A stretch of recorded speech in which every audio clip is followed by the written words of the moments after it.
And welcome back to the Gnostic Informant, and you are about to attain true gnosis. And I'm joined by Lord Snappy and Ariel, uh, Astro's Orchard.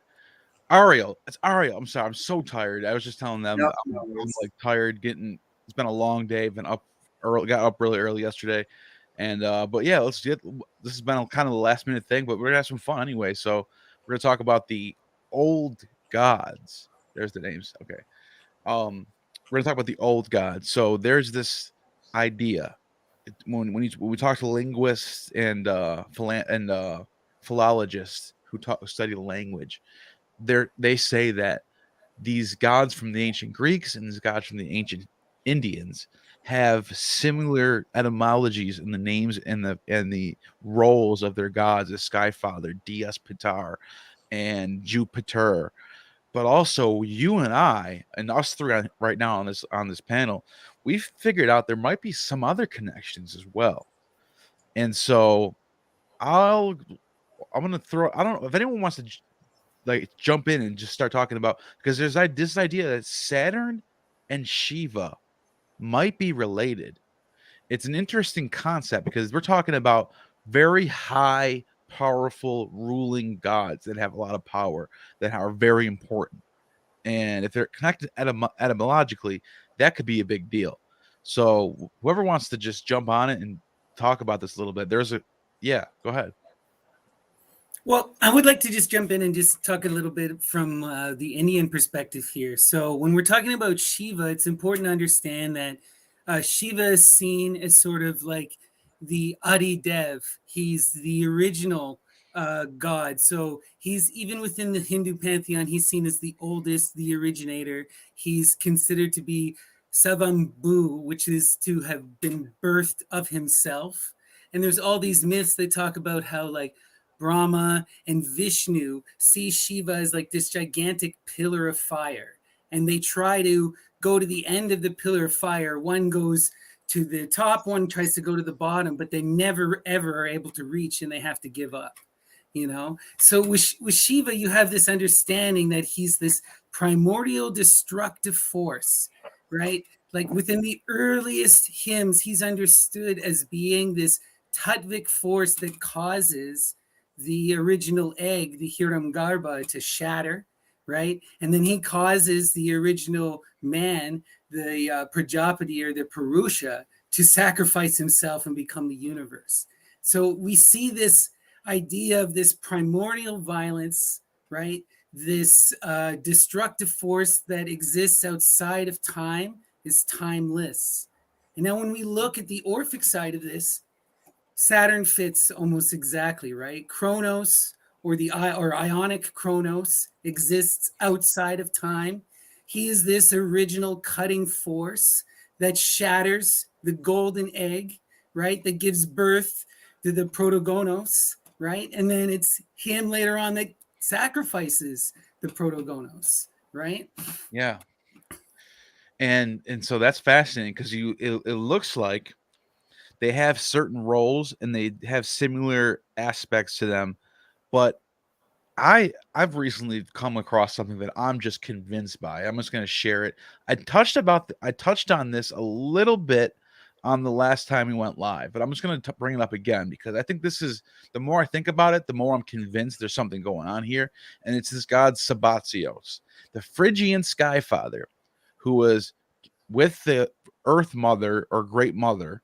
There was basically the two ruling gods, and Attis sort of like runs the priesthood and he gets deified, whatever. Long story short, the god's name is Sabazios. He's connected with Jupiter, but the Indo-European tracing of the name is Siwo. So I'm thinking, since we know that Shiva is going back to the Proto-Indo-Europeans, and we know that Saturn is connected with Sabazios, with the Saba 7.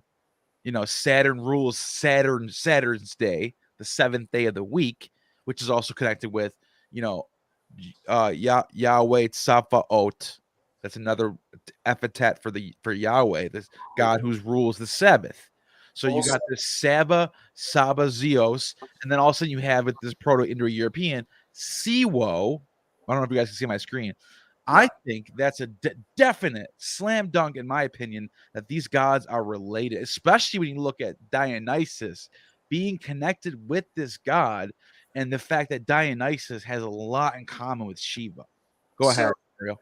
yeah, so there's a really interesting connection here. So so yeah, and so I'm just going to say Havaya instead of the Tetragrammaton because it's just a reordering of it. It basically means living being, but that's generally what some more like mystically minded Jews use when they're also trying not to use which is kind of, I don't know. Sometimes I go back and forth. But anyway, so Havaya Savayot, or literally Tsevayot, it means like the Lord, or basically Yah of the Sevayot, and the Sevayot is the heavenly armies. But if you look into this, it's basically saying all of the heavenly armies of all the seven spheres. So there you have that connection to seven again. Wow, that's fascinating. Oh, by the way, Constellation Pegasus, before we even started, through a super chat at amazing. So many of the pioneers of quantum mechanics and the atomic bomb were interested in the Hindu writings, and that's a fact. That was it. Schopenhauer, Yeah. Schopenhauer quoted the Bhagavad Gita, said, "I am become death, the destroyer of worlds." And he was fascinated, but he also said in another interview, "I'm fascinated by that text. When I'm alone and when I'm like just chilling, I read that text and it's something about it. He loved the way it was written." So real smart people are into this stuff. I wonder what do you think about that, Snappy? What is your opinion on that? So I think, like with Oppenheimer, what we see is this: the really interesting thing about the Bhagavad Gita is that, one, you have this cosmic revelation of God, this idea that God reveals himself to humanity and expresses himself in his totality to humanity, right? To Arjuna directly. And then there's also this understanding of fulfilling your destiny, your dharma, right? Like what you're meant to do, your purpose. And Oppenheimer was suffering this dreaded purpose. He felt it was necessary to create the bomb to end the war, right? And to create this mass destruction in order to stop further destruction. And he saw this as his dharma. And he struggled with this his entire life. And I don't think he ever came to fully to terms with the destruction he caused, you know? And you see, Wow. it parallels that Arjuna character, right? Who's forced to kill his loved ones on the battlefield lest something worse happen. That's deep. That's deep stuff right there. Yeah. I mean, I don't even know what else to add. That is pretty crazy. Like, can you imagine you're being smart enough to be like sort of like a genius in a way where you can create, like you're so well articulate with science that you're being used as a tool to create something that's going to cause the death of millions of people. But like when you went into science to, like, I don't know, maybe do medicine or like to like make the world better, you end up being the guy that like destroys cities. Right? That's crazy. That's nuts. This is always the paradox of knowledge. I almost don't blame him for going down some deep religious paths like to like, I don't know, to deal with that kind of stuff. You know what I mean? It's also interesting. Exactly. It's also interesting because he actually grew up Jewish, so you definitely have this divergence from how he grew up. I don't know if he grew up religious at all. I have to imagine he probably didn't.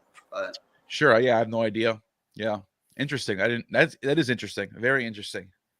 Yeah, he may be probably like an Einstein type where he's kind of secular in his ways, but yeah, I would imagine. That's interesting. Ted Francis, thank you for super chat. His thoughts on Jupiter and Dispater. There's a lot to jump on this. I mean, I don't even know if you want to hold off on this and finish off with Saturn and Shiva first. Or what do you guys want to do? Well, we can always come back to Shiva Saturn. That's like an Yeah, endless topic. So yeah. let's dive into this one a bit. This is a good one. Yeah.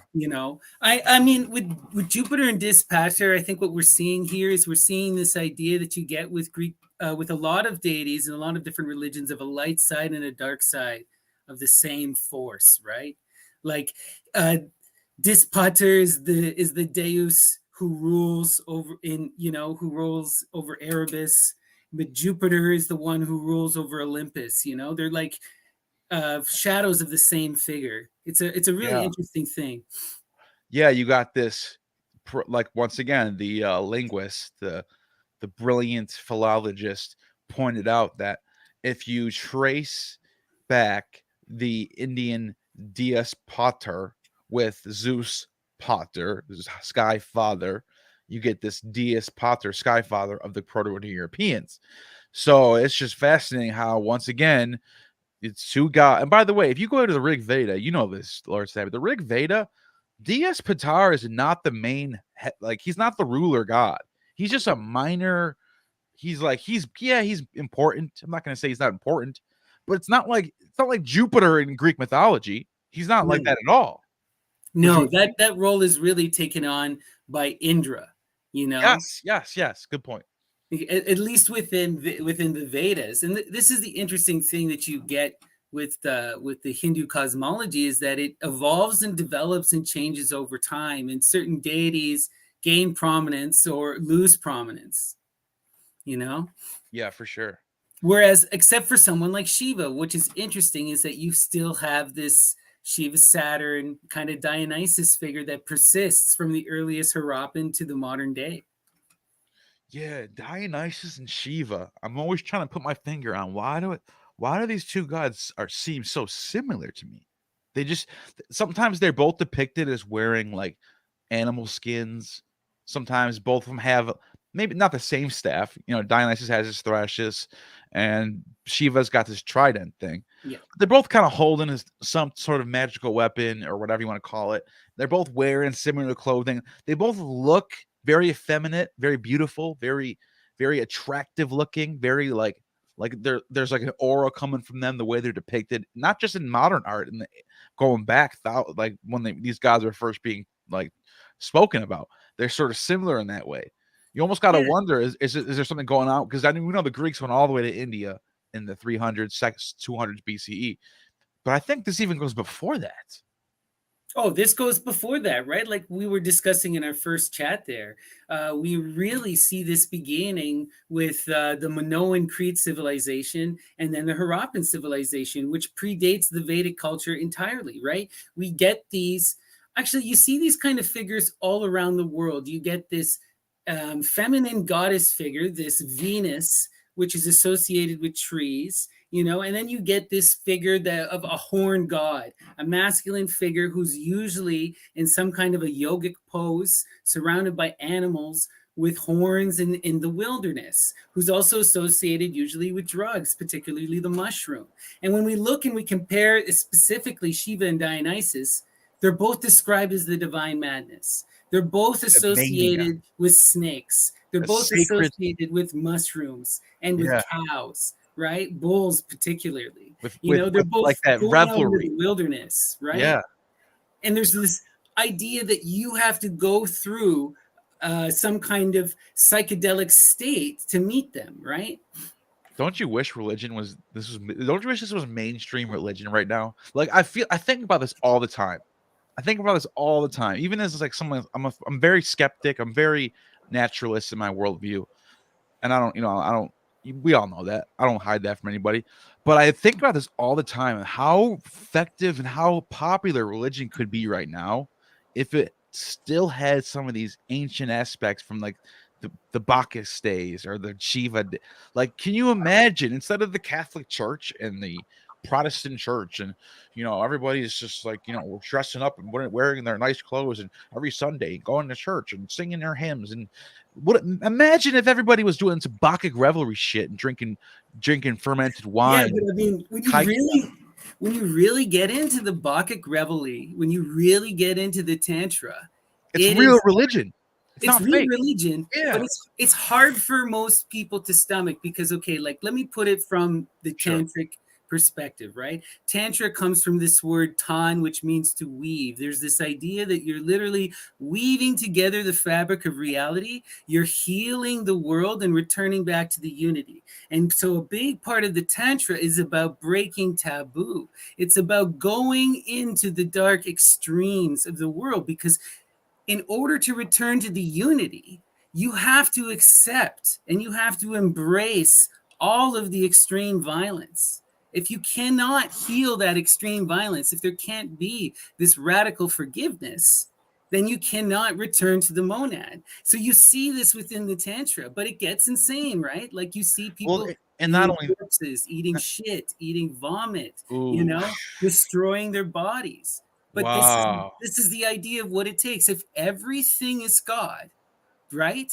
Then that means the worst things you can imagine have to become part of God. They have to be returned into the whole. And someone has to embrace that. And this is where magic occurs, right? In the graveyards, where all of the crazy people are, where all the outcasts are. Why do you think someone like Amon is constantly talking about Marquis de Sade and talking about Artaud and all of these figures who are on the fringes, examining the extremes of violence, Well, not, and I'm because I've read Diodorus of Sicily's story, long story of Osiris, who's also called Dionysus.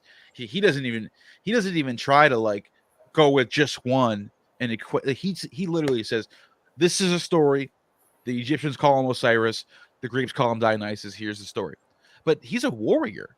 He goes to war. He's got legions behind him. He's battling with other. He's got an army of satyrs on one side. He's got an army of female maenads. He's also got another legion of with the horse, the centaurs, led by Hercules. Hercules is one of his generals. So he's not playing around. He's not just going around loving doving peaceful. He's going to war against other gods, fighting against Poseidon. So I'm wondering, what's that about? Well, so before I forget this though, so shoot, what was it that we were just talking about? Well, one thing that I was going to mention. So back when you mentioned that the goddess, but you use Venus in a more general term to refer to a goddess, right? Yeah, like because we that's a lot of anthropologists talk about those Venus figures. Yeah, which you have one. Yeah. Perfect. Exactly. Let me make that bigger. Go ahead. Like that's the oldest depiction. Yeah, they got that in the Vatican. We have. They got that in the Vatican, right? Oh, these are far predate the Vatican. No, I'm saying the Vatican has one of these old ancient joints in the Vatican, just as a nod. I'm pretty sure this is a thing. I wouldn't be surprised. That would make sense. Well, because a lot of Protestants talk about it. It's satanic. Oh my god! And I'm like, this is the one thing the Catholic Church that I like them on. Like, why not just go crazy with? Like, if you're gonna be a religion, be a religion. Just go buck wild with it. Try not to be all dogmatic and weird. And here's the right way. We figured it out. No, you didn't figure it out. No one knows this shit. Everybody's fucking trying to figure this shit out. No one has the answer. Just pretend. Stop pretending you do, and then people will respect it more. I feel like, you know what I mean? Mm-hmm. But yeah, something that I think is really fascinating is so we end up basically. So what is Venus? It's the brightest, the brightest star, the brightest planet. So, is it a coincidence that that's the one that's associated with female sexuality and also with fertility and by extension motherhood?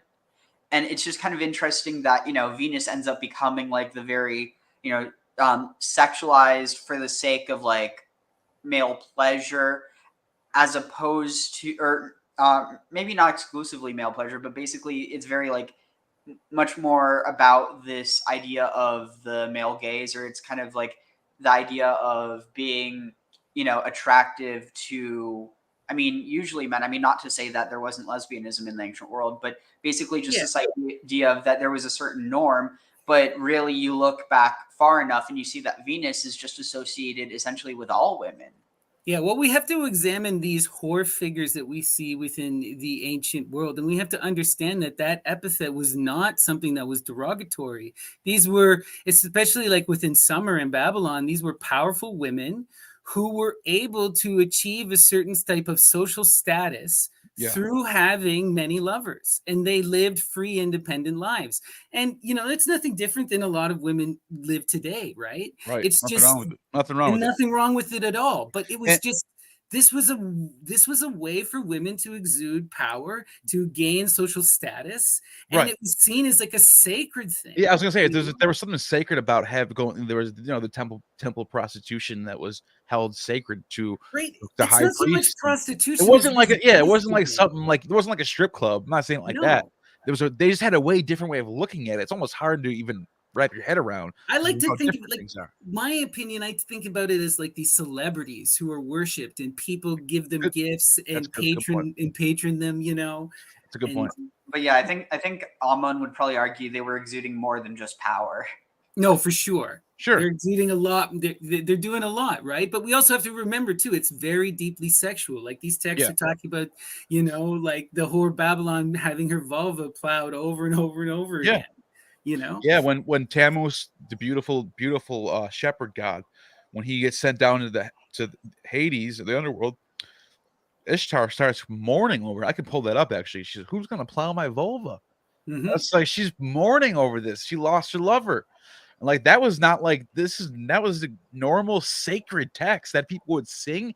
The way you hear like a Muslim sing the Quran and get real emotional, they would sing those lines. Yeah, it's important that we understand that female sexuality was celebrated, was elevated, had a lot of nuance and different roles and different understandings. Like it wasn't like we see within, like the Middle Ages where it's just the virgin, right? Right. Yeah. And no one else, right? Or else this demonic horde figure, right? Yeah, Like, yeah. in the ancient times, there's such a variety, right? Yeah, Mojo had a question that's been up for a while. Could Oh, sorry. Indra? No, you're fine. I'm having fun. This is good. Could Indra be the demiurge idea? Right? I don't know. What do you guys think about that? I honestly think that Saturn is the demiurge if we're being realistic, and So, that would you say Shiva on the eastern Shiva. side? Yeah. Yeah. So the idea is that they put this whole kind of universe into motion, and they exist outside it, and all of the gods that we understand are offspring, right? They exist inside the same kind of universe that we do, right? They're products and they're responsible for it. So what you get with a character like Indra, and we see these different cycles, is that like, or even like with Zeus and whatnot, is that they assume the power for a period of time, and Yeah, then he kind of eventually controls it the moves sky. on. Yeah. And like what I see is like there's this alchemical process that's happening, right? Where like there's this separation and then there's this coming together. And like in the Hindu text, they talk about this as dharma, right? Like, and this is what karma is all about, the unfolding of karma, right? And through healing of the world and through this process, we have to eventually go through all of this horrible Kali Yuga, but eventually we evolve back into the one, And that's sort of what the demiurge is doing, right? And this is like, I feel like a big misconception between what like the idea of the demiurge in Eastern thought, or at least the parallel to it, and then what you see within Western thought, right? Yeah, because in Greek, demiurge just means creator. Yeah. Also, so before I forget this, because I got it back. So before, when you were talking about this idea of great violence and then the restitution, there's this idea within Kabbalah that basically, so before God created our world, He created like the world that ended up being tohu vabohu, basically formless and chaotic, and that it's due to this idea of basically can the unlimited, or can the old, basically can God contain God's self, or can God create a container that's so strong that it can contain the power of God? And it's it's almost like this paradox. And so it's this idea that because of the paradox, basically the world shattered, and basically it's like you have these vessels and the light that's in them kind of spills out, and you could almost view it like it gets all dirty, like the water combines with the dirt to create a mud. Yeah. And basically it's this idea that you have to do a tikkun, you have to like repair or reestablish. This sounds a lot like the Sethian text. The way the Sethians describe how the world and the universe created, it starts off with one pure source of light, and then it gets so diluted when all the offsprings and more offsprings and more offsprings. Eventually, at the bottom, there's a complete dark deity, and it opposes, and they oppose each other. But yeah, I don't know if that's where you're getting at. I didn't mean to cut you off, though. Sorry. Oh no, it's definitely an interesting connection. And so basically, there's this idea that you have to kind of like reclaim the light, and so people interpret that in very different ways. Like, the most Orthodox Jews would just interpret that as you have to reclaim it by, keeping Torah and by, and an interesting thing, there's even some connections with the idea of Pythagoreanism, of basically that when you eat food, you're releasing the light from it. And basically, like, you're releasing the light spiritually, and you're consuming the material. And so there definitely does seem to be a connection between that. Then also there's something that was interesting that I just wanted to mention this before I forget. Let's see, where was it? Someone said, oh, here it is. Saturn / Kronos / Baal, in response to the whole idea of demiurge. And the thing is that I think that because of a lot of the misinformation that's been spread around, where people think that Baal is Moloch, and they think that that's, like, for instance, the Bohemian Grove owl, which is actually associated with Athena. But what I think is interesting here is that Baal is associated.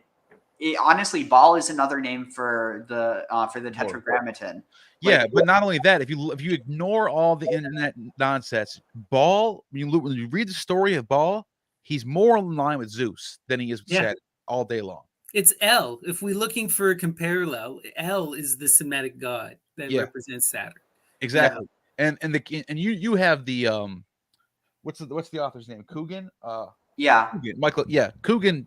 Coogan is the best translator of the Ugaritic Canaanite text, and he shows you how El is the father god, Baal is the son, but Baal is also the rider of the clouds. He shoots lightning bolts like Zeus does, where El is kind of like Saturn. He's like the old father, and he's kind of like mean and angry, sort of like Saturn. You don't want to mess with him. He's also very wise. He's also the king. So, like, there's a lot of parallels between El and Baal, and then Saturn and Jupiter. So, I agree with you on that. I would push back on people just jumping on Jupiter or a Baal and Saturn being the same, just because some people online say so. Like, I want to see more. Like, where's the text showing this? That's what I want to see.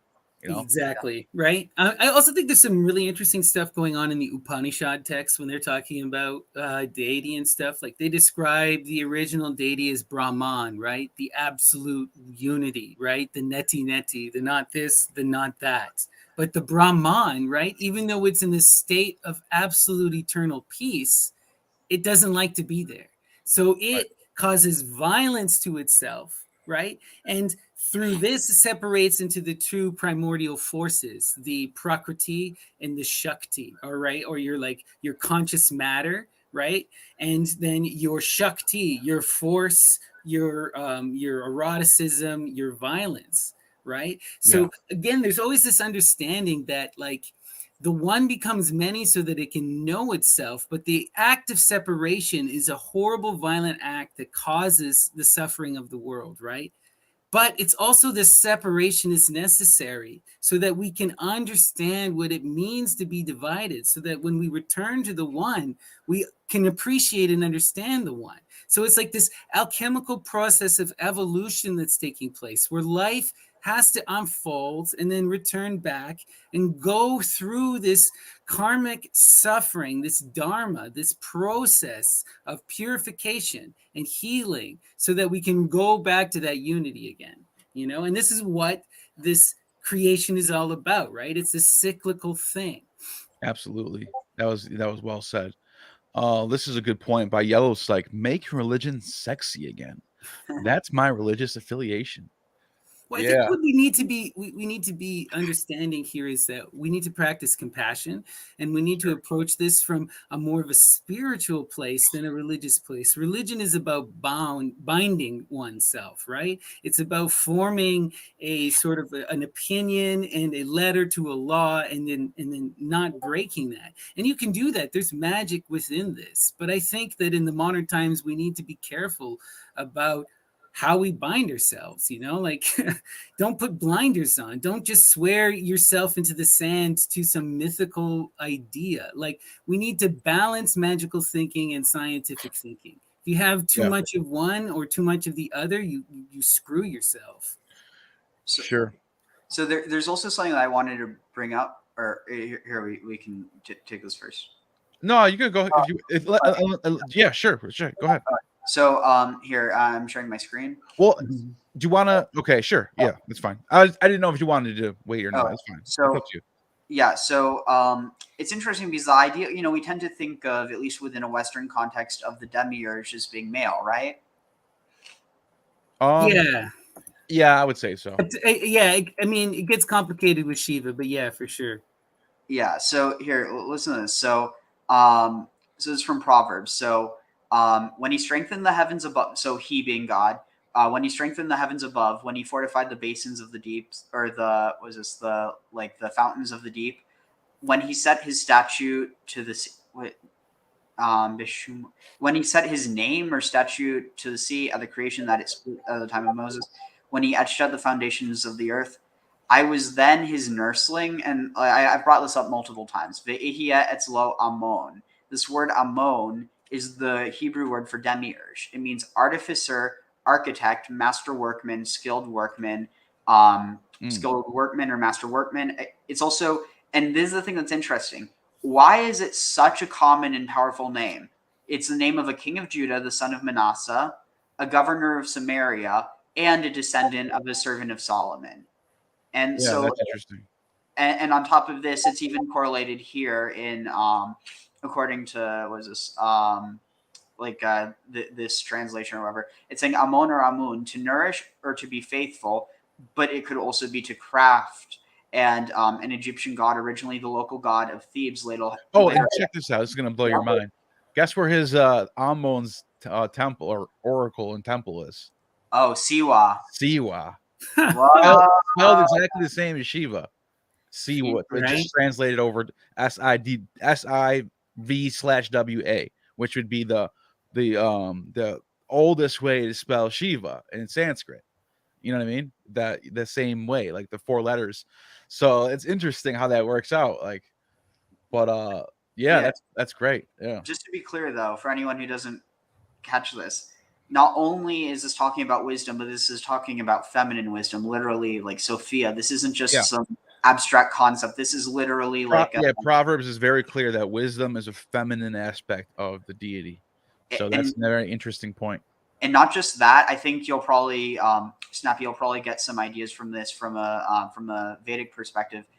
Okay, so listen to this. So, and I was, as a source of pleasure, I was a pleasures for him, yom yom, day to day, misacheket, playing lefanav, before him, bekol at all times, misacheket betevel, playing upon the table, artso, of his earth, and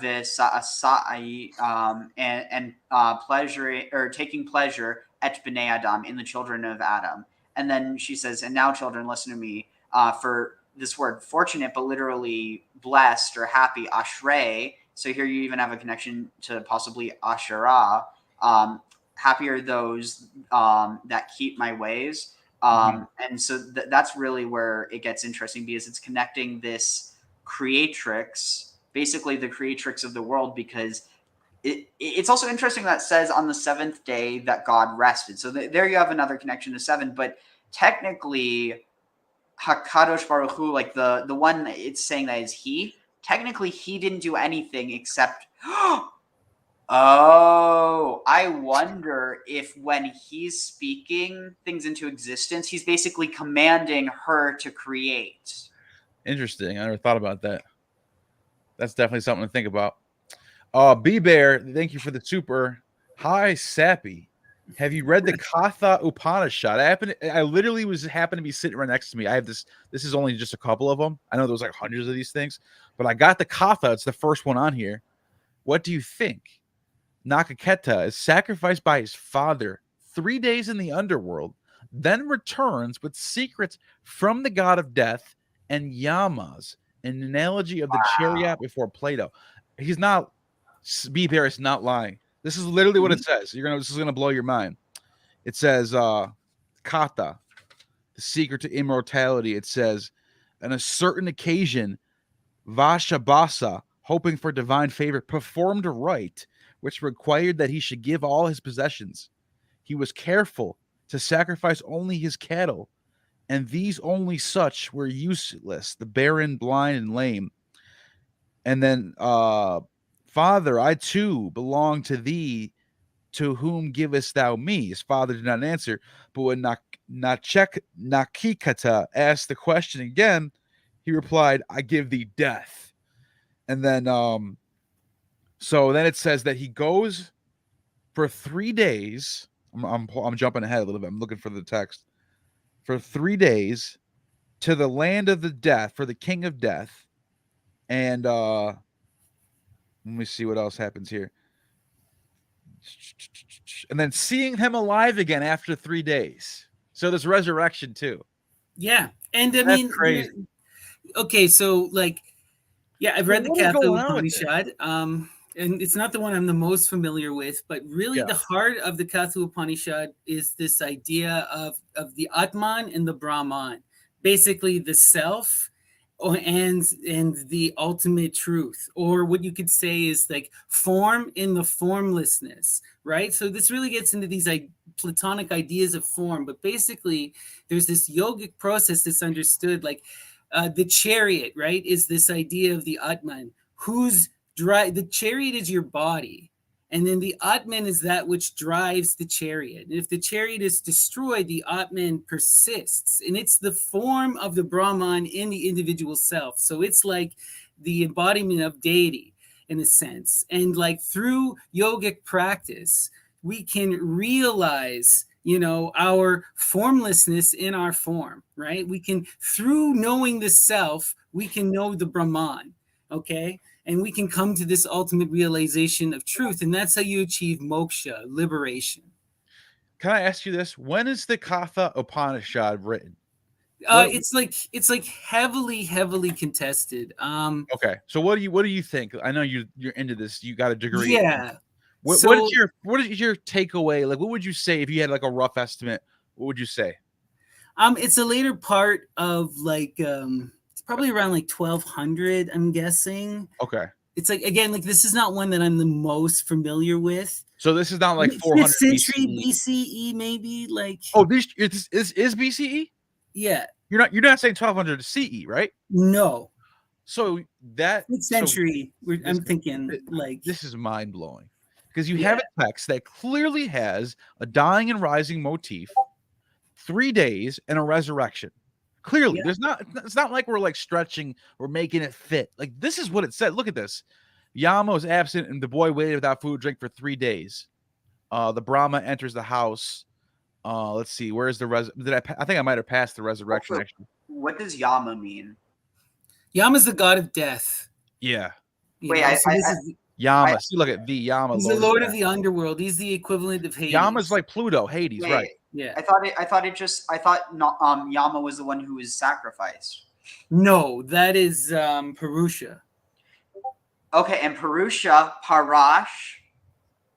There might be something there, like the possibly a connection to Purushim. I don't know, but also maybe to Peretz, who's one of the ancestors of David. Well, the other name for the Purusha, the older name in the Vedic text, is the Prajapati.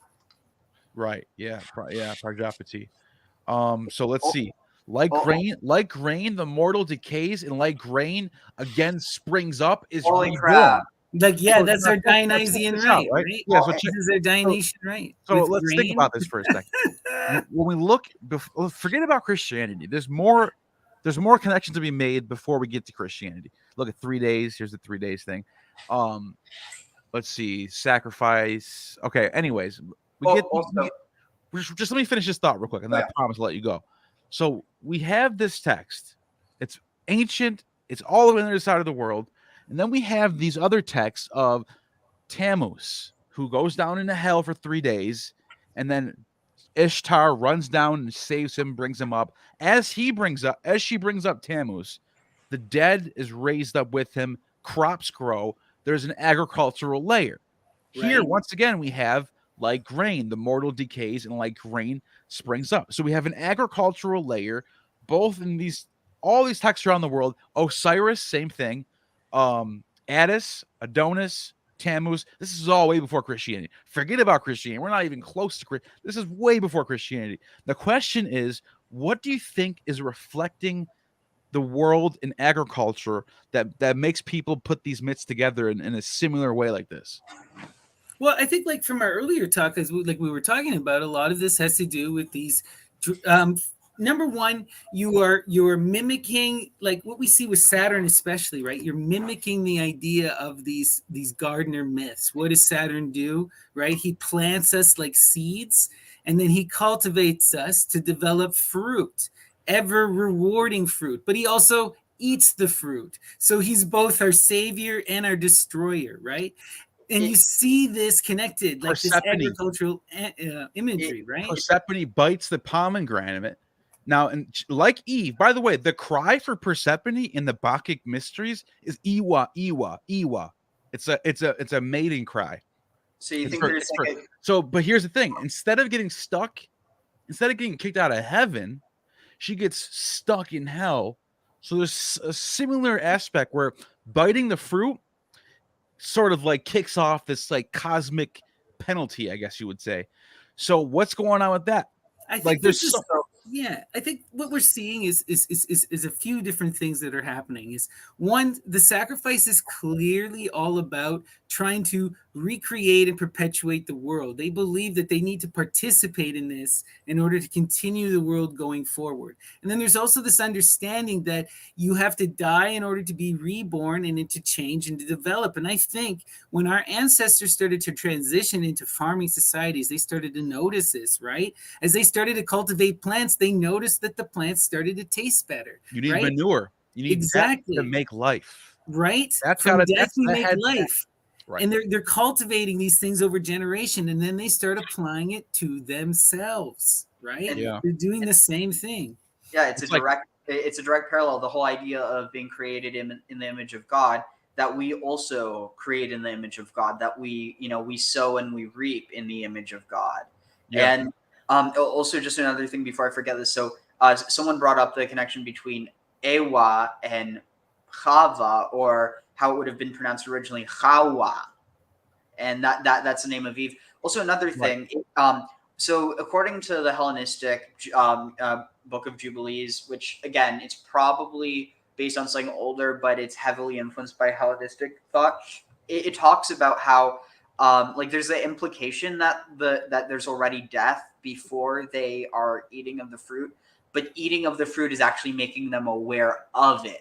So, and that goes with the idea of mot tamut, you will surely die, which raises a question: is it that they will die without a doubt, or is it that they will have no doubt that they will die? Yeah, I've thought about this for a long time, and I'm my final here. I'm convinced that the meaning of this is that knowledge gives you this curse that other animals in the world don't have: the knowledge of death, the knowing that your family member is going to die one day, knowing that you have to die one day.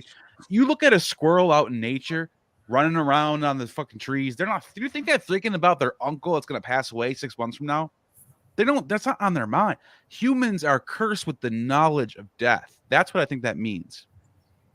It's the blessing and the curse. Yeah, I mean, we're aware of the world. It's great. We have awareness. We can build things. We're smart. We can figure things out. But we also had this curse because we know a lot of shit that's really fucking sad. But notice, like, one of the things, like, what do you think fundamentally separates us from primates? It's this ability to ask questions. So anytime we've taught, like, any kind of a primate to sign language, they can make statements, but they never think to ask. They never. Yeah, but there are some primates that have shown to mourn the dead in some cases. Yeah, for sure, they do. Or things. Sometimes I've seen this is rare. Knowledge, I've seen somebody talk about this. It was actually Michael Shermer talking about this, where the lightning struck and the monkey looked up like this, like he was looking up at a god, like he was pondering. There was this pondering a spirit or a life form up above him that's sending down the. And you think, what if that's where we sort of developed our Skyfather ideas from?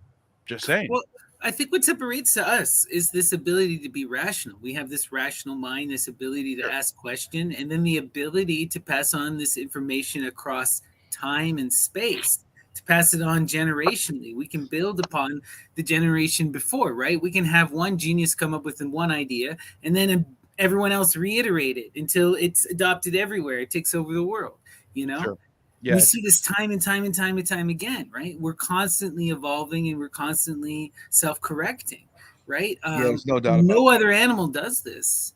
Yeah, there's And no doubt about that. but Definitely. we cause this incredible amount of suffering. We also have this great disconnect from the world around us. You Oh know? yeah, there's no doubt. Then that's why I think these ancient writers were trying to get at. They're trying to figure that out. Paul Kickling has a good point here. Thank you for the super chat. Notice in Vedas, the good side is forced into evil due to the mix of dualism until the good begets itself fully as a sinless being into the lower world. Ah. Oh, also, so I was actually talking about this, not this exact concept, but which, I mean, this is obviously also an allusion to the idea of a savior or of a, which obviously, the idea of Jesus within Christianity. But something that I found really interesting. So I was actually, this Michael Coogan book, I brought it with me. This and also I'm blanking on who wrote "Did God Have a Wife"? Was that? Oh, that's Deaver, Oh, right? okay. Yeah. So I basically take them with me wherever I go now, and so I met some of my friends who are Catholic after they did Vespers, which is like basically like evening prayer. Like it doesn't like Vesper. It has something to do with bells. I think. Anyway, sidetrack. So basically, so I brought this up, and specifically the Epic of Baal, and we were going over some similarities between the figure of Baal and the figure of Jesus, and it's just so fascinating. Like it's undeniable, and I mean, obviously, if you're a Christian, you could look at this as, it's foretelling. It's kind of like leading up. It doesn't have to diminish your faith. On the other hand, it doesn't. They had the same title, the Lord. Yeah, and not just that, but like it's the same. It's the same character basically. They're both dying and rising. They're both sons of the Most High. They're both the Lord. Oh, here goes my camera again. But yeah, there's a lot of things you can say about Baal and Jesus. Go ahead though, Ariel. You got to say something? Yeah. So here, listen to this. So let's see, where is it? Here is it. Then Goffin and Ugar, or Goffin, but I think it's related to the root for vine. So Goffin and Ugar spoke. Message of El's son, death or Mot. Word of El's darling, the hero. So here you have this battle with death, between death and the Lord, or death in this, this figure. So is my appetite like a lion in the wild, or a dolphin or a desire of a dolphin in the sea? Or is it like wild oxen that go to a pool, deer that go to a spring? Does my appetite consume a heapful, so that I eat with both my hands, or my portion 7 bowls worth? So there you have 7. Or does my cup contain a whole river? So invite me, Baal, with my brothers. Summon me, Hadu, with my kinsmen, to eat with my brothers and drink wine with my kinsmen. Let us drink. I will pierce you. So Baal's pierced. Yeah, that's yeah. Remember, yeah. When you killed Litan or Litanu, which is connected with Leviathan, the fleeing serpent finished off the twisting serpent, and twisting serpent literally means Leviathan. The 7, so there you have 7, the 7-headed monster. The heavens withered and weakened like the folds of your robe. Now you must descend into the throat of El's son, Mot, death, into the watery depths. So here it's interesting because it almost seems like there's some sort of fusion between death and water. Yeah. And in this, it's interesting because I'll go a step further. The book of Jonah, he's in the belly of the whale for 3 days. That's death. The jaws of death have Jonah. The jaws of death have Baal. So you want to hear something that's going to blow your mind? Yeah. Who's the god of the ocean? I mean, Poseidon. Which one are you talking about? In Canaanite. Yam, right? Yam. Yam. Yeah. Yama, maybe? Yeah, no, for sure. I see it. So, Poseidon was originally an underworld deity too. So. Yeah, Poseidon's the earth shaker. He's the one who causes earthquakes. He is a Chthonian deity in that sense. He's the earth shaker. So listen, one lip to the earth, one lip to the heavens, his tongue to the stars. Baal must enter inside him. He must go down into his mouth like a dried olive. The earth's produce, the fruit of the trees. Baal the conqueror became afraid. The rider on the clouds was terrified. Go speak to El's son death.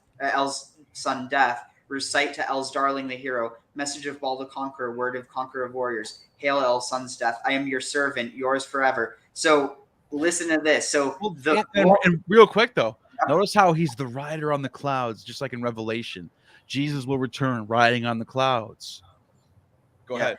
And he's also the Lord being made into a servant.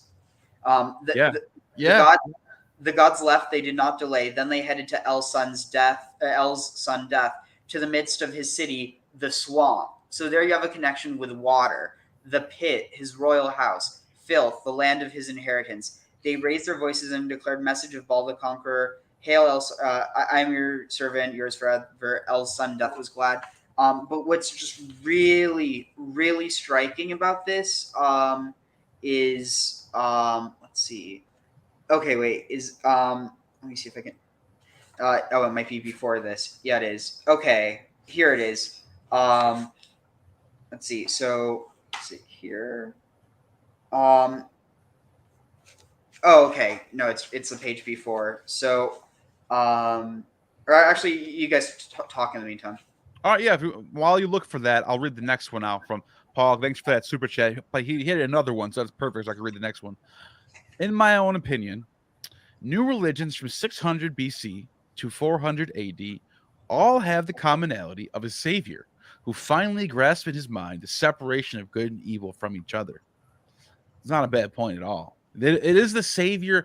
You know, this is actually a really good point, Paul, because not only do we have this sort of like savior passion characters building during this time period, but even the kings of Greece, Demetrius the Soter, Antiochus the Soter, Ptolemy the Soter, which means Soter means savior. You have all these savior characters coming all like left and right, not just in mythology, but even just in the world. They're calling it, people want a savior. The idea of a savior is everywhere.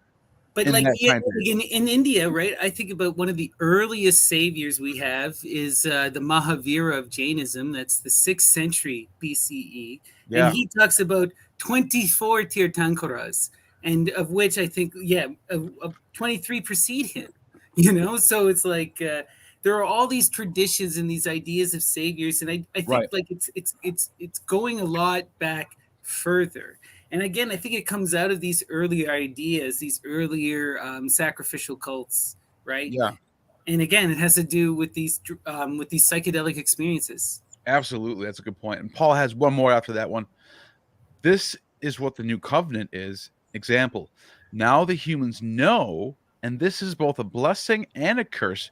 For now, the karma of the sin can be places on personally. Huh.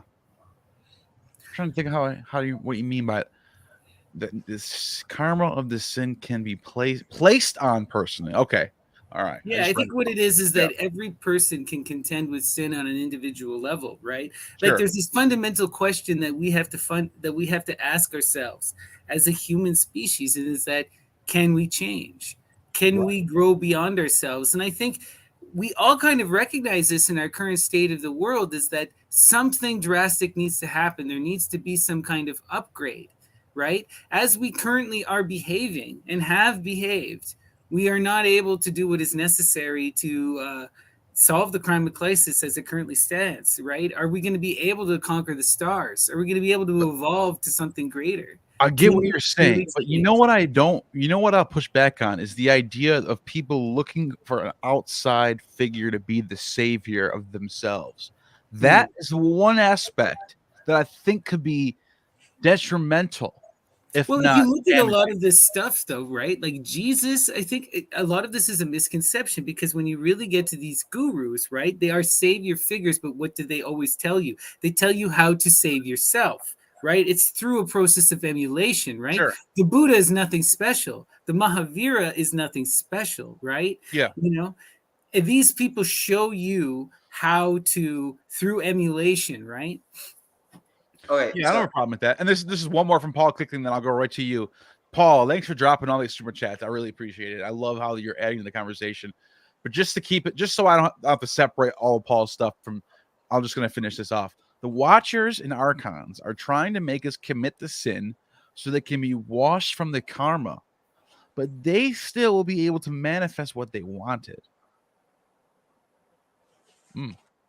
Fascinating.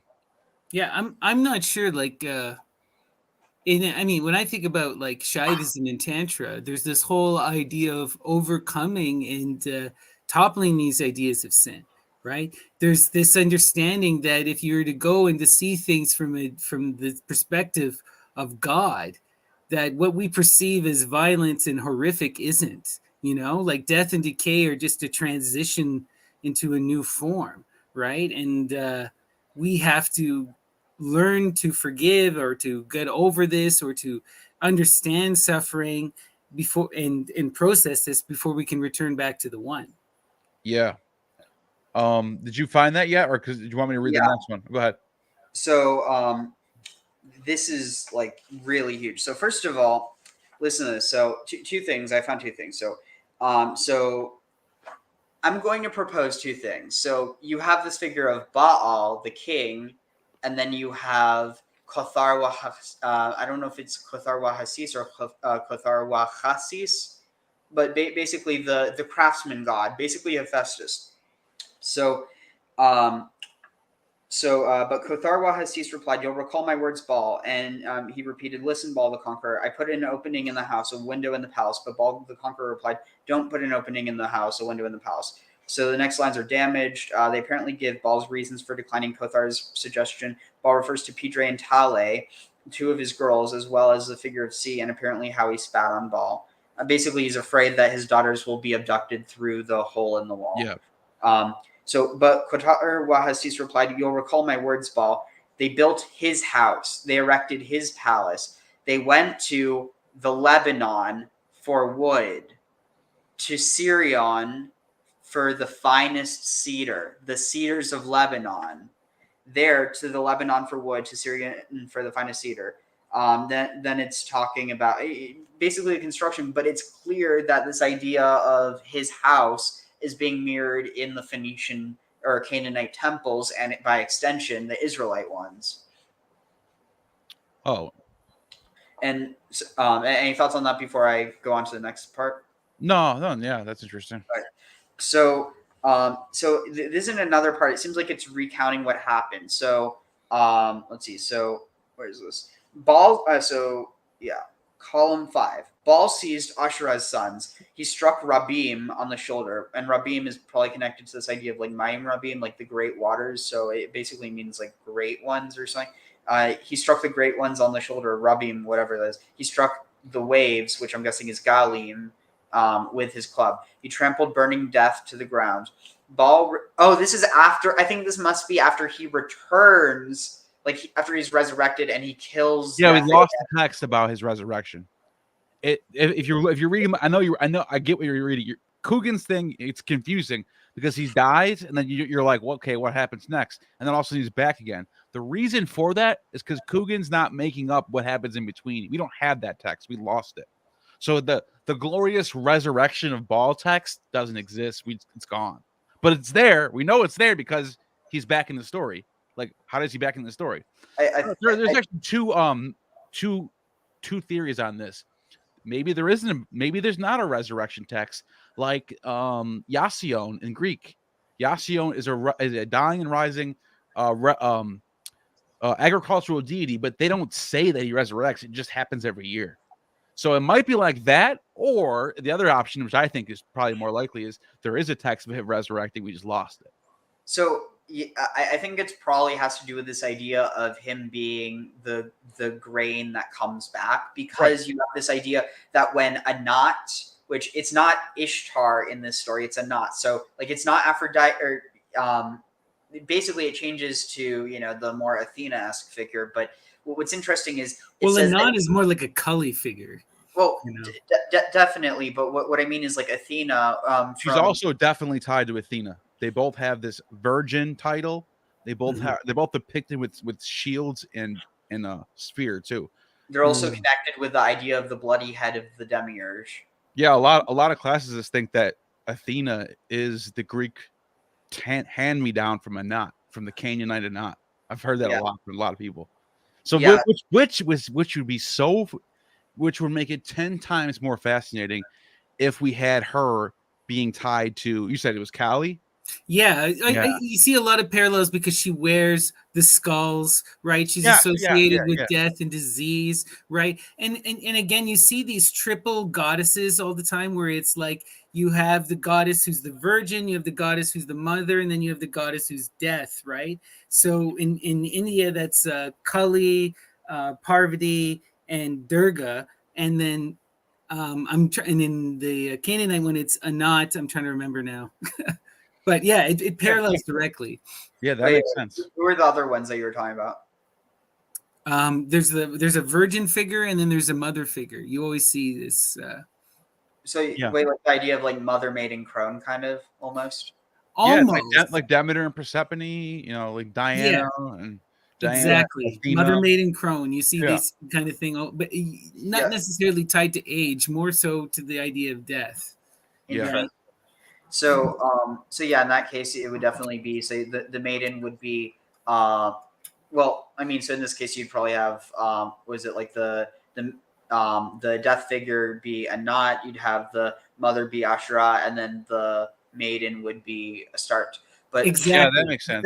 That's it. You got it. Yeah, it's usually like 3 like that. Yeah. Oh, and by the way, that makes a lot of sense because Proclus, in his text in the 5th century AD, he's called the successor because he's the final Platonist to get handed down all the works. He has the most refined, up-to-date theology of all the Platonists, and he says that the goddess is a triad, and that's interesting because he mentions Diana. He says it's Diana, Athena, and what did I say it was? Diana, Athena, and Venus. There you go. That is our triad. If Athena is our destruction character. Yeah, it's the symbol of the moon with the Venus star on it. Because it's not just one planet, it's also a mixture of planets in sort of like, what do you call that? A conjunction where you have the moon, a planet, and then within some sort of Virgo constellation or something. Mm-hmm. So that's what the Platonists are looking at. They're looking at the phenomena, and they're like personifying it. Basically, it's weird, but it's cool. Oh, it's cool. Well, also, go ahead. Before I continue, I just so Mojo said at Gnostic Informant, religion should be based or used to make the world a paradise and serve the earth and humankind. We should do so much more. Not base your life on heaven. There needs to be a balance. Well, this is interesting because I bring this up with a lot of atheist friends of mine who are anti-theist, and I understand why they're like this. They see a lot of religion. They see a lot of they see religion doing a lot of things in the world that are not good. So they're against that, which is totally natural. But I also like, the way you see art, the way you see music, the way you see film, the way those avenues of human projection, those, art, basically music, film, art, whatever, drawings, paintings, whatever it is, those things can move humans and make the world better and give people joy in the world. If religion was like that, like how the ancient Greeks used to do religion, or how the ancient Hindus used to do religion, there's a lot of art, there's a lot of self-projecting going on. Do you really see that as something that's going to harm the world? I mean, I think there could be some good for it too. For sure. I think there's this thing here where we see with a lot of religion, the central issue becomes this issue of judgment, and on both sides, right? Whether you're judging religious people, or the religious people are being extraordinarily judgmental. And we all just need to start practicing a little bit more compassion in this realm and stop like telling people what they need to be doing. Right. And recognize, as long as you're not harming other people, to keep it, maybe it's not your business. Maybe it's not. Yeah, I know some pagans that are. I know groups of pagans that are doing more for charity. They're doing more. They're on the internet in the trenches fighting fascists. Like, there are some people in the religious realms that are doing good things, which you didn't really see that 20, 30 years ago as much. You did, just not as much as I see that coming back again, which is, I think, is fine. I think that's totally fine. It's one of these juxtapositions you get with a lot of these religious groups. Like, you see them doing incredible good, but then causing incredible violence. And the root of it is always this judgment. They hand it as and it's like, just take a step back, quit being so judgmental, and allow people to just figure this stuff out. Like, if we were compassionate about spirituality and religion, and we allow people to make mistakes and try to figure things out, we'd all be better for it. I agree with that, but I also think that the skeptics play a role in Yeah. they play a role, and they also are doing wonders when it comes to the religious institutions that have the patriarchal power of Oh, that are oh, like entwined with our world that we're trying to fix. oh, And definitely. you got the skeptics in the fight against that, and they're really taking it to them. But I also see like that's where I like this. That's what I'm trying to do on this channel. So I'm trying to show both ends, the religion, people who can be spiritual, practice religion, and they, it's reflected, they're like, doing it in a positive way rather than in a harmful way. Does that make sense? Yeah, definitely. Right. And I think like again, right, like we got to be careful when these religions, they start to, what where skepticism comes in and plays a role is that sometimes religion just it removes rational thinking entirely. It, Absolutely. it tells us to embrace magical thinking solely, and then it Dogmatism. lies to us, right? And it manipulates us, and that causes us to hurt ourselves and to hurt people around us. And we Yeah. need to be really skeptical. Like, I am a spiritual person. I am not opposed to magical thinking outright, but it needs to be couched within reality. Like, you Yeah. cannot deny the nature of the real world. You can't just like stick your head in the sand. Like there Right. has to be a balance here. Yeah, that's a good point. And then that's where you get into dogmatism, where somebody thinks they figured out what this reality is. They figured it out. This is, I took a DMT one time, and I had this breakthrough, and I know all the truths for everything. So you don't need to do it. You don't need to look any farther. Just come to me. Here's my 10 commandments, my new 10 commandments. Follow this. Here's my book that I wrote. Follow this. Give me $60 a month. This, that, and the third. That is where even personal religion can be a problem. You know what I'm saying? Yeah. So this is, and I think we have to be on. I think people who are on the pro religion side need to realize that this is a Well, very dangerous game that could, but it's also a very valuable one that we should have too. like a So it's big thing that I double had to edged. learn personally on my religious experiences as a young person, I was vulnerable and I got sucked into a very abusive evangelical extremist group, Yeah, right? But the reason I fell into that and the reason they were able to take advantage of me is because I was predisposed to this magical thinking. I wanted someone to tell me what to do, and I wanted someone to tell me it was going to be okay, right? right. And you just that is not a reality, and we need to learn to face and deal with. This is why, like in Buddhism, the first noble truth is life is suffering. You got to just learn to accept it. Like, you're gonna die, you know and like so much of Christianity, at least from my perspective, was about denying this, right? I'm saved by Jesus Christ. Even if my physical body dies, I'm never dying, right? I'm just Mhm. sticking my head in the ground and literally denying reality, you know Yeah, but yeah, again, like, had I not had that magical thinking, I would not have been abused. And so much, we need to learn to take this responsibility for ourselves too. If you're sitting there just praying for a miracle, someone will come and exploit you. yeah. That's a good point. That was a really great point, actually. Um, Yeah, we're gonna wind it down a little bit, 'cause remember, I do have to get going soon, but not right away. We got 10, 15 minutes if you guys want to chill out for a little bit. But I just wanted to throw that out there so I'm not like abrupt with like, oh, gotta go. You know what I Yeah, mean? no worries. And also after that, so I'm going to just not for a full hour or anything, but on my channel we're going to Yeah, have. I just put the link in the description for but if you guys are not done and you guys are just getting started in this conversation, switch right over to Ariel's stream. I not only put the link in the description, I'm gonna pin it to the chat right now. So you Cool. guys, because I've been up early today and I'm tired and I need to get some sleep. So what I'm doing is I'm sending you. I don't want to just cut because I'm tired. Make sure that you guys have to stop having this conversation. This is a good conversation. I just pinned the chat, or I'm sorry, I pinned the link to Ariel's chat to jump over there as soon as this is over. So now you guys don't have to miss it. Just switch right over there as soon as, which is in about 10 minutes from now, so that you guys have that on there now. And if you missed it on the chat, it's in the links in the description too. And I'm also going to put the link to join the StreamYards in chat, so everyone's welcome to join and share their thoughts. Oh, Be it wow. Well, I Nice. mean, because I don't have that many people watching, so we can take like questions or figure it out. But so the thing that I did want to say, though, this is huge. We're talking about how does Ball resurrect, because we don't know. But remember, before so I didn't read that part, but so let's see. Ball returned to his royal throne, to his resting place, the seat of his dominion.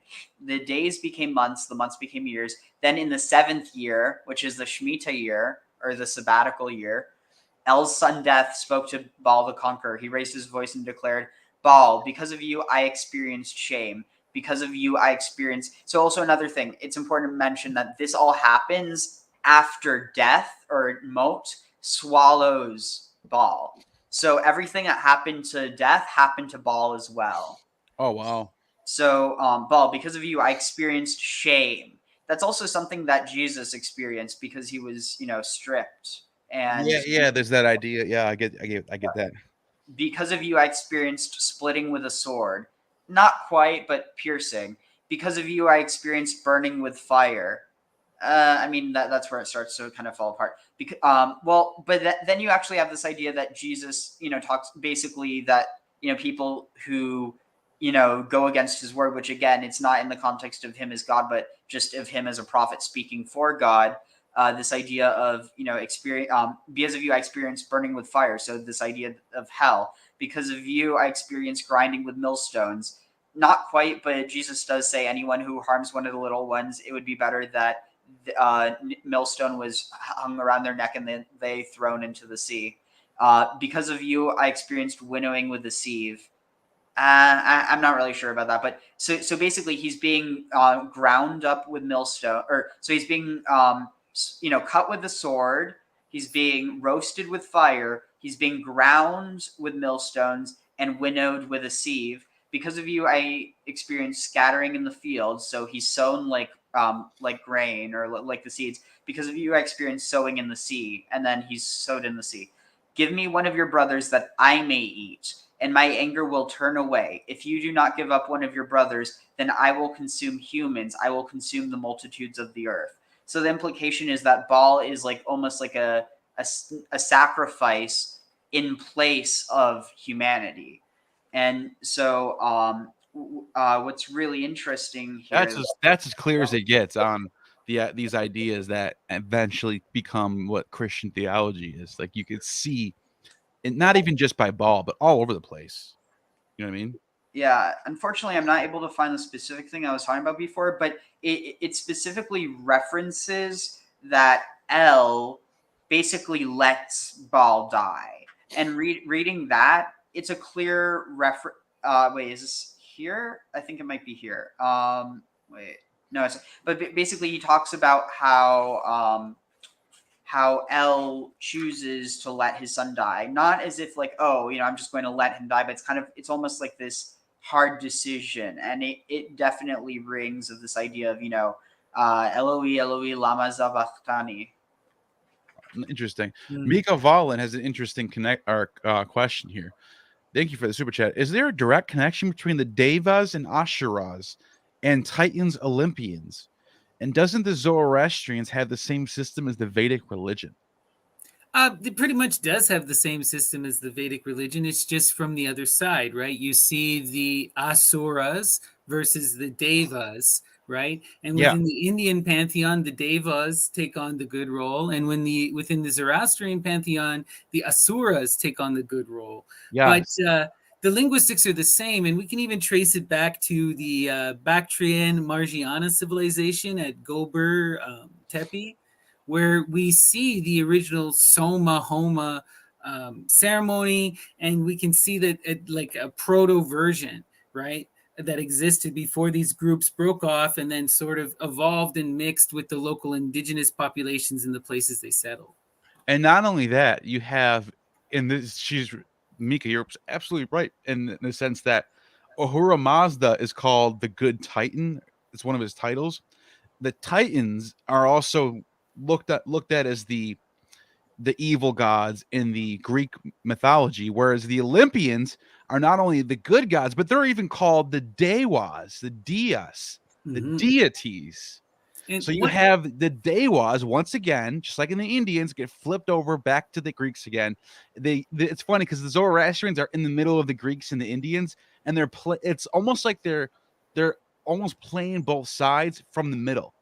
Does that make sense? Yeah, for sure. And there's this interesting parallel. So within both traditions, we get this myth. Like in the Indian tradition, it's called the Samudra Mantham, which is the churning of the ocean for its milk, where the Asuras and the Devas get together, they combine their forces, they churn the ocean, and they are able to create the Amrit, which grants them immortality, right? But what's funny is that in the Indian version, the Devas take the Soma, right, the Amrit, they drink it, consume it, they share it with the Asuras, but the Asuras abandon it. They don't want to maintain the sacrifice. They don't want to keep drinking the drink. So that's where that word comes from. When we look at it etymologically, Asura means no wine. But what's funny, if you go to the Avestan text, we see the exact opposite happening. The Asuras keep the Homa, and it's the Devas that abandon it and run off and decide they don't want it. Wow, that's such a good point. I just saw another super chat. Paul, thank you for the super chat. Young was all about letting your past younger self, your son, die so you can move on. It's almost a universal motif. By the way, Neil, you missed my last super chat. Thank you for reminding me, dude. I do it once in a, I'm usually good at it, but once in a while I will miss one, and it really bothers me when I do that. So thanks for reminding me. But that was also a really good super chat. By the way, Kyle Young is real big into these archetypes. There's different. Go ahead, Snappy. I know you want to say something on this.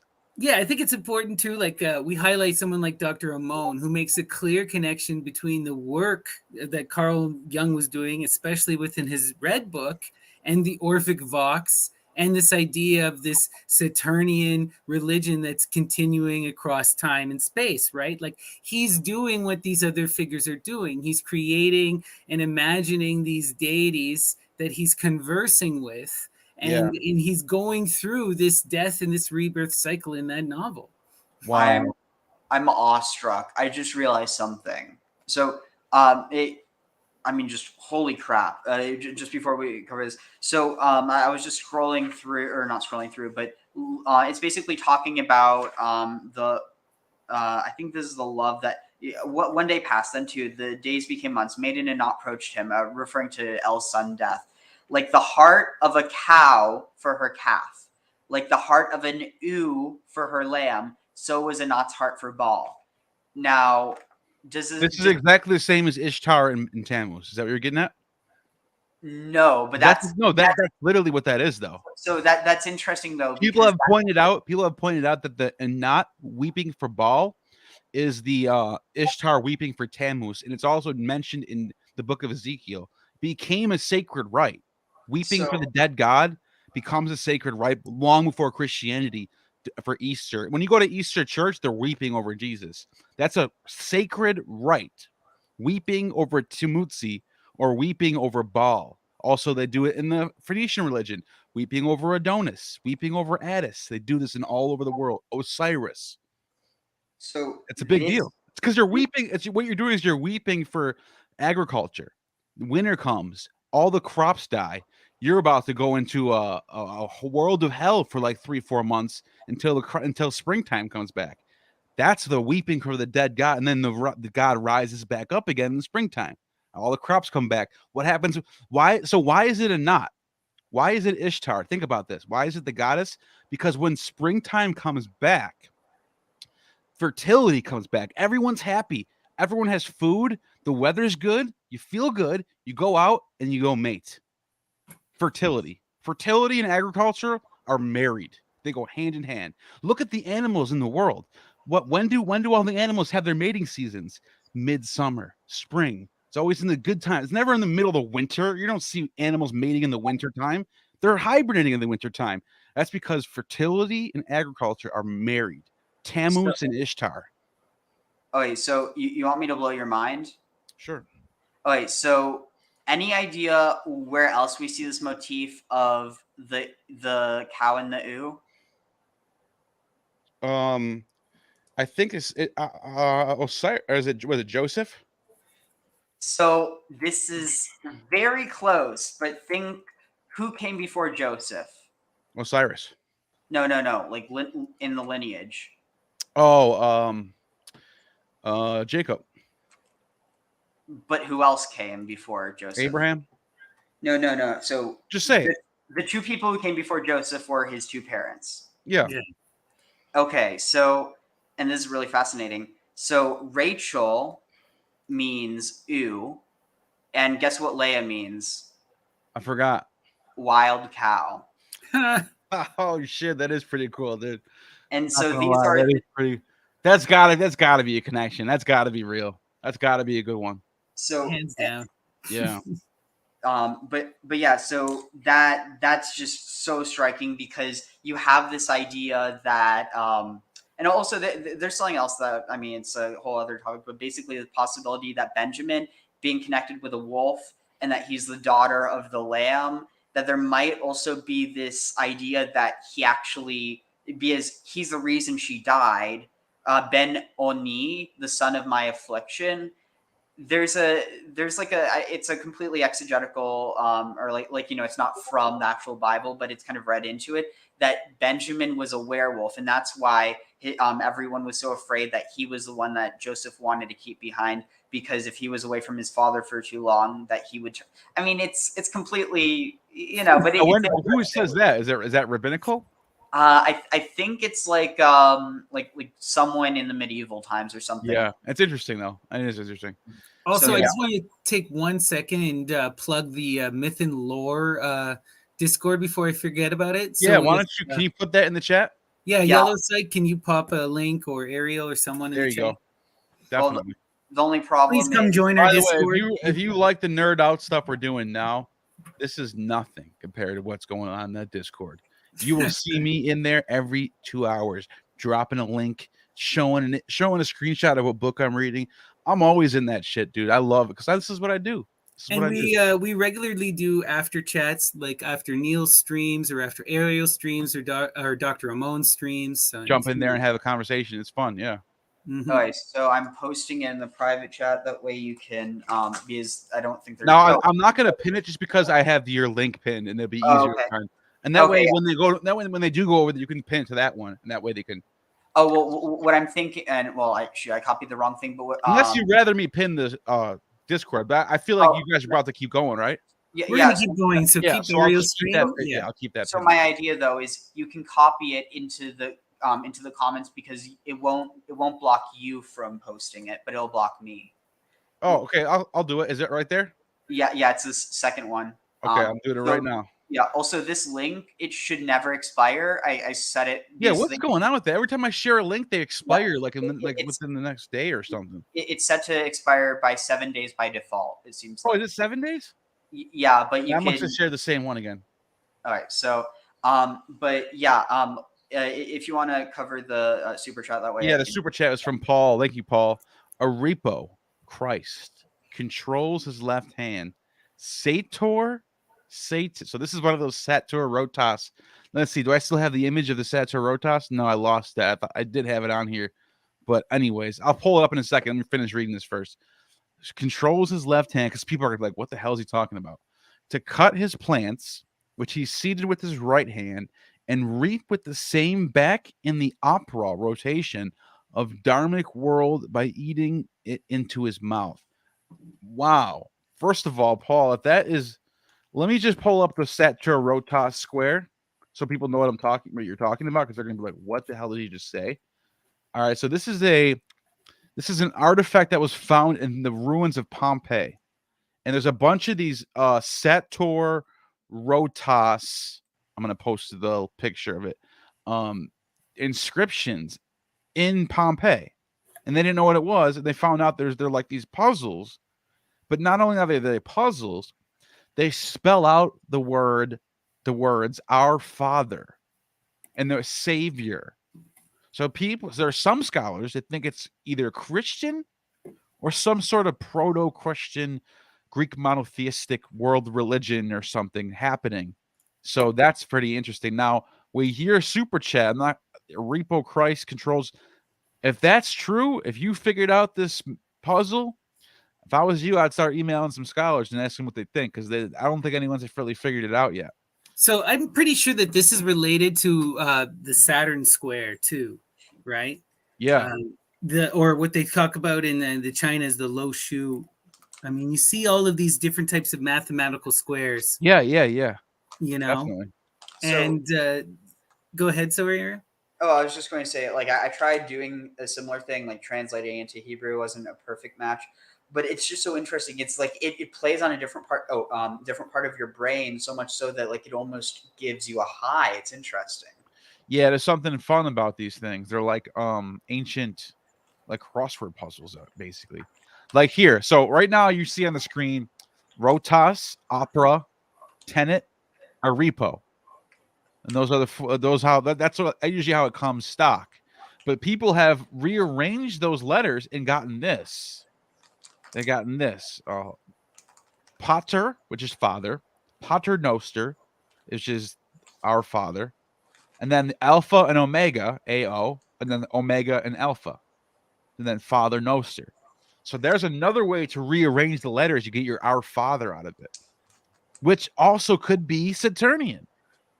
There's nothing in here that says Jesus at all. There's no Christ in here. There's no Jesus. There's just the Father. That's it.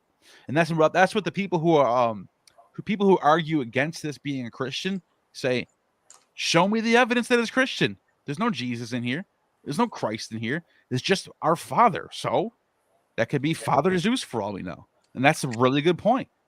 Or it could even be an example of a Roman Jewish artifact where you have our Father, Avinu, which is one of the titles of God in Judaism, being applied in Latin. Right. Interesting. But yeah. Oh yeah, so yeah. Sorry, I said it was a Saturn square, but it would be a Mars square. I'm pretty sure. Anyway, yeah, and it connects to these ideas that we see. No, yeah, nobody's figured out what this is yet. So any guess is as good as anyone else's at this point. It's one of those things that people like. They found them in the ruins of Pompeii. Pompeii is so amazing because it's a city that's stuck in the year 79. Like when we look at, like, don't wrap your head around this. When you go to Rome, you see the Vatican from 1500, buildings from 1500, from 1700, from 1600. You're not seeing ancient Rome anymore. Those are all ruins that are underground. Ancient Roman Republic days, you see a pillar here, a pillar there. You might get one building and it's like halfway ripped up. That shit's gone. It's all like modern Rome. Pompeii got destroyed by a volcano. It got covered over by layers of volcanic ash. And when they dug it, it literally was like going back into a time lapse and seeing exactly how the Romans lived. It was a groundbreaking find.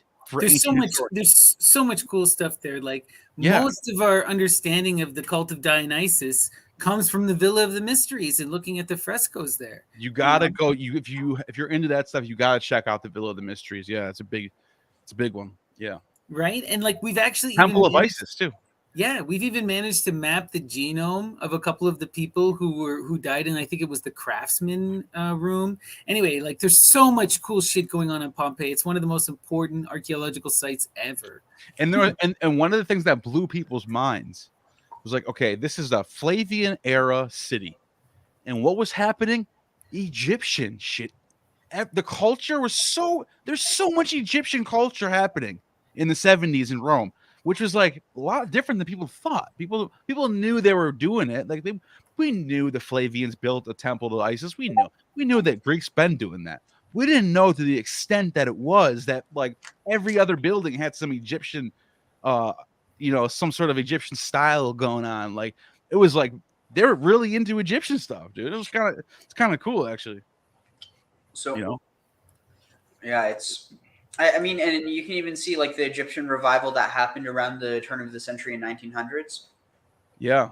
Yeah, right. Like that one that influenced so much of what happened in the modern American movements with Freemasonry and then like Jehovah's Witness as well as the Mormonism. Like And the Rosetta Stone and the translation of a lot of those Egyptian texts changed the how the world did spirituality at that point, and we kind of underestimate this, Yeah. So here, so listen to this, because this is just, I mean, tell me this is not talking about like just the parallels are just so clear. Here, but so this is L talking. But if Baal the Conqueror lives, also the Conqueror is another title that's also applied to Jesus, right? Like Conqueror of Death. Yeah, I think he gets that title maybe once in Revelation. I don't know if it's like a common one. Yeah, but he does conquer. Yeah, you're right. He conquers death. Yes, that's a fact. So if the prince, the Lord of the earth, has revived in the dream of El the kind, the compassionate, or El Harachamav, or like basically the kind El, in the vision of the creator of creatures, the heavens rain down oil, the wadis or valleys run with honey. Then I will know that Baal the Conqueror lives, that the prince, the Lord of the earth, has revived. In the dream of El the kind, it just repeats itself. El the kind, the compassionate, was glad. He put his feet on a stool. Here you have this idea of the earth is a footstool. I mean, again, maybe that's just a pareidolia. His brow relaxed and he laughed. He raised his voice and declared, "Now I can sit back and relax. My heart inside me can relax." There also you have the idea of the heart. I mean, again, maybe I'm just reading too much into it, but the idea of the heart, like the burning heart that's depicted, especially in Catholicism. Where is it? For Baal the Conqueror lives, the Prince of the Earth, the Prince, the Lord of the Earth, is alive. And that's one of the you even see it with this idea of David or Demuzid or Tammuz of David Melech Israel, David the King of Israel, Chai Chai V'Kayam. He lives and still is standing. And it's just, I don't know, it's very clear to me the parallels. Obviously not to say that means that they're, that one came from the other. It just means that at least how they're being written about, that the motifs are being taken. Yeah. I think that seems like to be the main objective, to make your main savior type. You know what I mean? It's like when you're making superheroes is a thing of modernity. Like you got Batman, Superman, 20th century characters, right? And they all sort of have things in common. They're all wearing capes. They all sort of like dwell in the city, and like they all have these like layered personalities. They have their mortal side, they have their super side. Whereas like in the ancient world, the saviors, they had this certain things about them where they conquer death, or they're anointed, or they're like, there's always certain things certain traits that they have to check, certain boxes, and those are the ones. That's what it seems like. Definitely.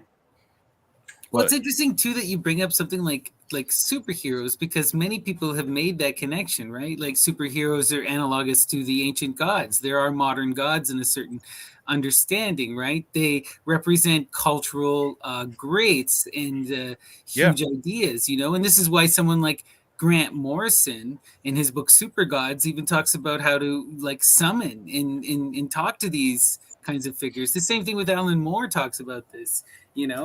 Chaos magic gets really heavy into these things, right? Yeah. These ideas of these archetypes, right? And again, going back to Jung, right? What are these archetypes? What are we really connecting with, right? What is the behind these energies or this phenomena or whether it's coming from within or it's coming from our unconscious, Absolutely. Oh, let me see. Okay, so I got the link pinned, and it's in the comments. I'm guessing you guys are jumping over there now or whatever this ends. Yep. But why don't I just let you guys plug away on whatever you want to last minute touch up on what we talked about, whatever you want to do. Just both of you guys can go ahead. Yeah, you start. Okay. I just want to plug again the Myth and Lore Discord. Please, everyone, come over there, engage with us in conversation. We're always exploring comparative mythology, spirituality, religion, both ancient and modern, and we're just having a good time. It's a good place, and pay attention to me in the future. I hope to keep doing more live streams, and I'm working on my own podcast. Awesome, definitely. Oh, and if I don't have it in the description now, I'm definitely going to put it in there right now for your channel and yours, Ariel's too. If I didn't, I usually have it in there, but I might have forgot because I'm rushing today. No worries. But No I worries. will put it in there right now. So make sure you guys check those channels out and subscribe. Yeah, and in terms of yeah, I mean, honestly, if y'all are interested in what I was reading, I mean, I got this because Neil suggested it. Stories from Ancient Canaan by Michael Coogan. Also, oh shoot, what did I just do? Can you still hear me? Yeah.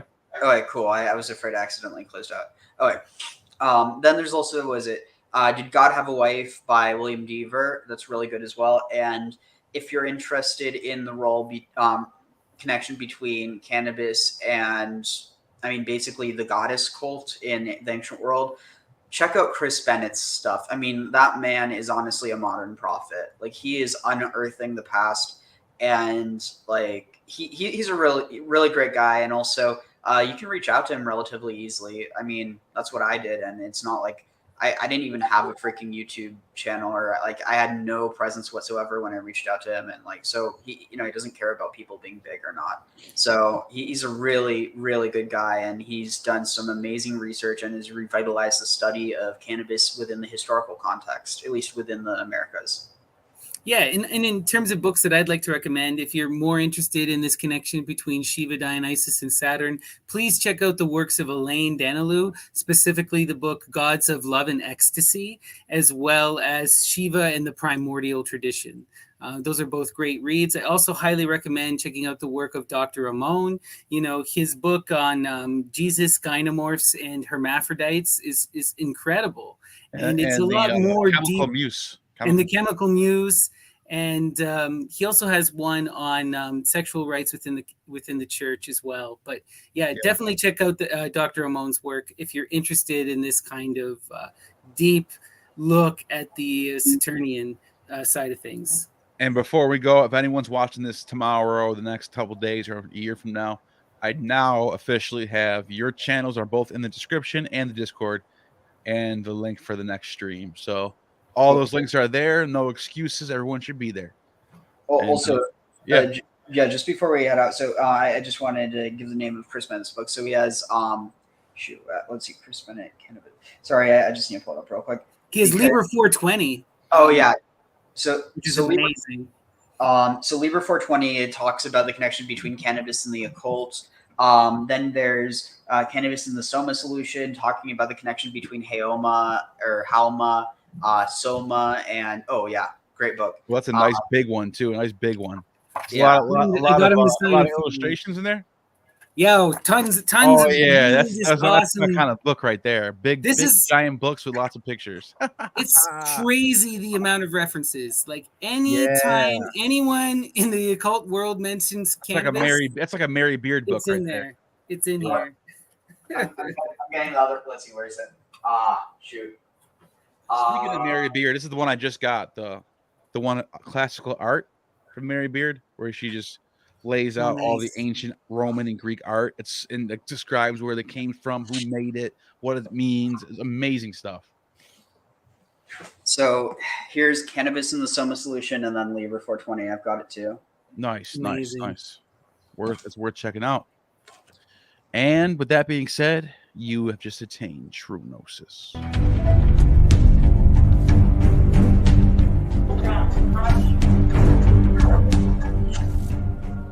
You have just attained true gnosis. The demiurge has no power over you.